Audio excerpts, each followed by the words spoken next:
আপুনি জানেনে কোনটো ভিটামিনৰ অভাৱত দাঁতৰ মাড়িৰ পৰা তেজ ওলায়? শৰীৰত কোনটো ভিটামিনৰ অভাৱ হ'লে মানুহৰ মূৰৰ চুলি পকিবলৈ ধৰে? খেজুৰ বেছিকৈ খালে কোনটো ৰোগ বৃদ্ধি হয়? এনেকুৱা ধৰণৰ আৰু কিছুমান নজনা প্ৰশ্নসমূহৰ উত্তৰ জানিবলৈ আমাৰ লগতে ভিডিঅ'টোৰ শেষলৈকে থাকিব বুলি আশা ৰাখি ভিডিঅ'টো আৰম্ভ কৰিছোঁ।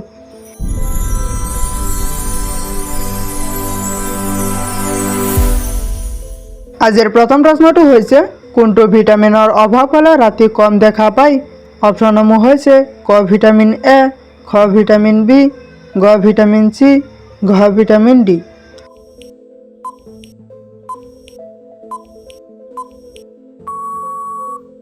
ইয়াৰ ভিতৰত শুদ্ধ উত্তৰটো হ'ব অপশ্যন ক ভিটামিন এ। ভিটামিন এৰ অভাৱ হ'লে ৰাতি কম দেখা পায়। পৰৱৰ্তী প্ৰশ্নটো হৈছে, শৰীৰত কিহৰ অভাৱ হ'লে চুলি সৰি পৰে? অপশ্যনসমূহ হৈছে ক কেলচিয়াম, খ ভিটামিন, গ আইৰণ, ঘ মেগনেছিয়াম।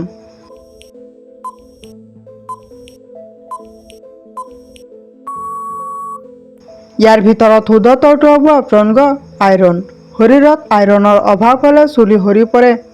পৰৱৰ্তী প্ৰশ্নটো হৈছে, চাহৰ লগত কি মিহলাই খালে কাহ দ্ৰুত কমি যায়? অপশ্যনসমূহ হৈছে ক জিৰা, খ লং, গ হালধি, ঘ জলকীয়া।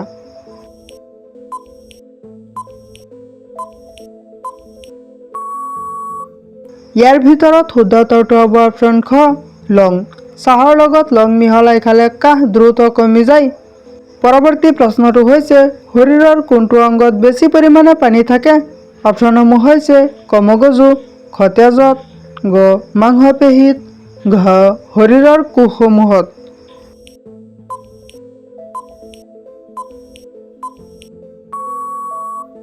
ইয়াৰ ভিতৰত শুদ্ধ উত্তৰটো হ'ব অপশ্যন ঘ শৰীৰৰ কোষসমূহত। শৰীৰৰ কোষসমূহত পানী বেছি পৰিমাণে থাকে। পৰৱৰ্তী প্ৰশ্নটো হৈছে, ৰাতিপুৱা খালী ভৰিৰে খোজ কাঢ়িলে শৰীৰৰ কোনটো ভিটামিন বৃদ্ধি পায়? অপশ্যনসমূহ হৈছে ক ভিটামিন বি, খ ভিটামিন চি, গ ভিটামিন ডি, ঘ ভিটামিন কে।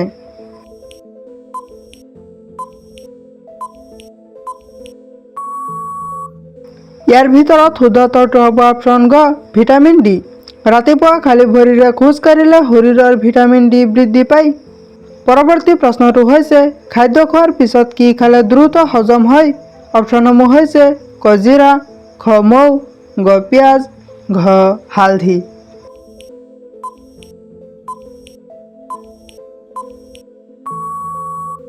ইয়াৰ ভিতৰত শুদ্ধ উত্তৰটো হ'ব অপশ্যন ক জিৰা। খাদ্য খোৱাৰ পিছত জিৰা খালে হজম হয়।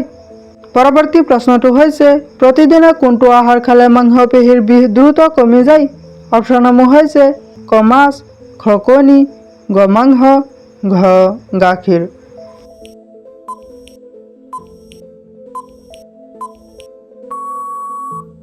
ইয়াৰ ভিতৰত শুদ্ধ উত্তৰটো হ'ব অপশ্যন খ কণী।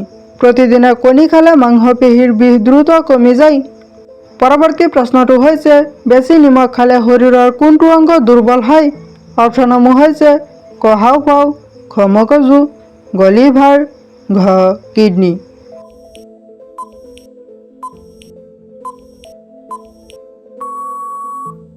ইয়াৰ ভিতৰত শুদ্ধ উত্তৰটো হ'ব অপশ্যন ঘ কিডনী।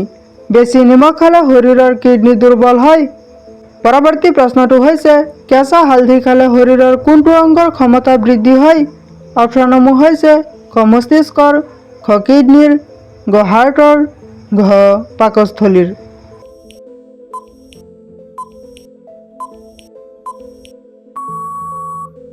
ইয়াৰ ভিতৰত শুদ্ধ উত্তৰটো হ'ব অপশ্যন ক মস্তিষ্কৰ। কেঁচা হালধি খালে শৰীৰৰ মস্তিষ্কৰ ক্ষমতা বৃদ্ধি হয়। পৰৱৰ্তী প্ৰশ্নটো হৈছে, কোনটো ভিটামিনৰ অভাৱত দাঁতৰ মাড়িৰ পৰা তেজ ওলায়? অপশ্যনসমূহ হৈছে ক ভিটামিন ই, খ ভিটামিন কে, গ ভিটামিন ডি, ঘ ভিটামিন চি।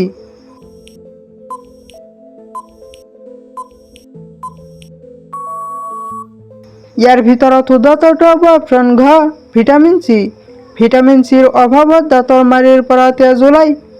পৰৱৰ্তী প্ৰশ্নটো হৈছে, এছিয়াৰ আটাইতকৈ সৰু দেশ কোনখন?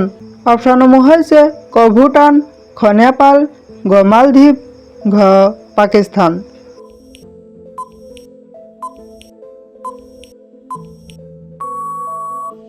ইয়াৰ ভিতৰত শুদ্ধ উত্তৰটো হ'ব অপশ্যন গ মালদ্বীপ। এছিয়াৰ আটাইতকৈ সৰু দেশখন হৈছে মালদ্বীপ। পৰৱৰ্তী প্ৰশ্নটো হৈছে কোন পাচলিত উচ্চমানৰ প্ৰটিন থাকে? অপশ্যনসমূহ হৈছে ক বিলাহী, খ গাজৰ, গ কেঁচা কল, ঘ মিঠা আলু।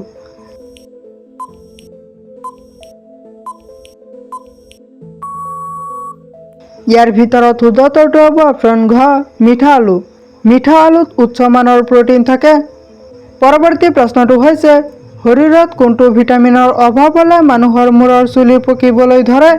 অপশ্যনসমূহ হৈছে ক ভিটামিন এ, খ ভিটামিন B7, গ ভিটামিন বি, ঘ ভিটামিন কে।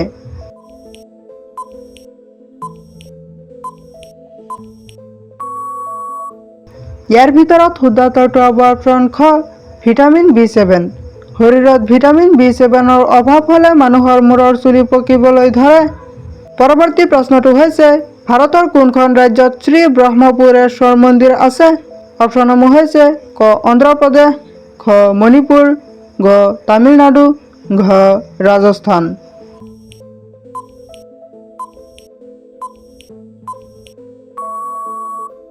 ইয়াৰ ভিতৰত শুদ্ধ উত্তৰটো হ'ব অপশ্যন গ তামিলনাডু।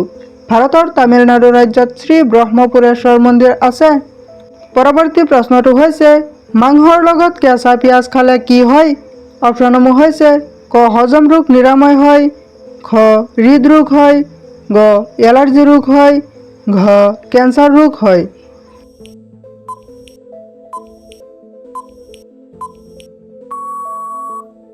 ইয়াৰ ভিতৰত শুদ্ধ উত্তৰটো হ'ব অপশ্যন ক হজম ৰোগ নিৰাময় হয়। মাংসৰ লগত কেঁচা পিঁয়াজ খালে হজম ৰোগ নিৰাময় হয়। পৰৱৰ্তী প্ৰশ্নটো হৈছে কোনটো প্ৰাণীৰ শৰীৰত 18শ হাড় আছে? অপশ্যনসমূহ হৈছে ক হাতী, খ সিংহ, গ অজগৰ, ঘ কেংগাৰু।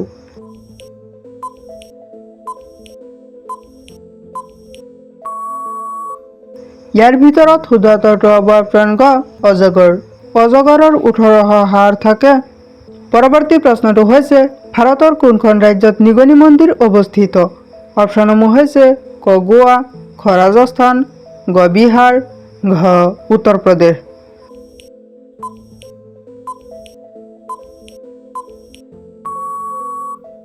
ইয়াৰ ভিতৰত শুদ্ধ উত্তৰটো হ'ব অপশ্যন খ ৰাজস্থান। ভাৰতৰ ৰাজস্থান নামৰ ৰাজ্যত নিগনি মন্দিৰ অৱস্থিত। পৰৱৰ্তী প্ৰশ্নটো হৈছে কোনটো জীৱৰ পেটত দাঁত থাকে? অপশ্যনসমূহ হৈছে ক লবষ্টাৰ, খ মাছ, গ কুমিৰ, ঘ শামুক।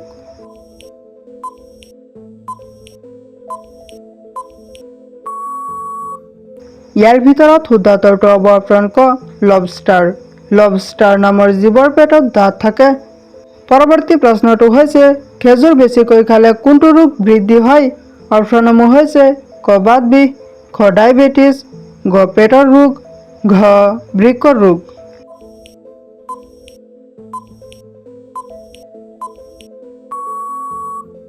ইয়াৰ ভিতৰত শুদ্ধ উত্তৰটো হ'ব অপশ্যন খ ডায়েবেটিছ। খেজুৰ বেছিকৈ খালে ডায়েবেটিছ ৰোগ বৃদ্ধি হয়।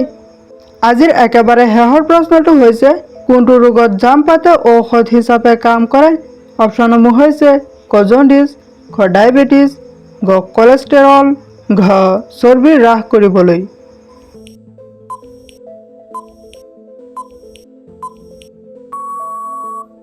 ইয়াৰ ভিতৰত শুদ্ধ উত্তৰটো হ'ব অপশ্যন ঘ চৰ্বি হ্ৰাস কৰিবলৈ। চৰ্বি হ্ৰাস কৰিবলৈ জাম পাতে ঔষধ হিচাপে কাম কৰে। এই ভিডিঅ'টো কোনে ক'ৰ পৰা চাই আছে কমেণ্ট কৰি জনাই দিব। আৰু যদি ভিডিঅ'টো ভাল লাগিছে তেনেহ'লে এটা লাইক কৰি দিব। আৰু যদি এনেকুৱা ধৰণৰ আৰু কিছুমান নজনা প্ৰশ্নসমূহৰ উত্তৰ জানিব বিচাৰে তেনেহ'লে আমাৰ চেনেলটো ছাবস্ক্ৰাইব কৰি ৰাখিব। Thank U.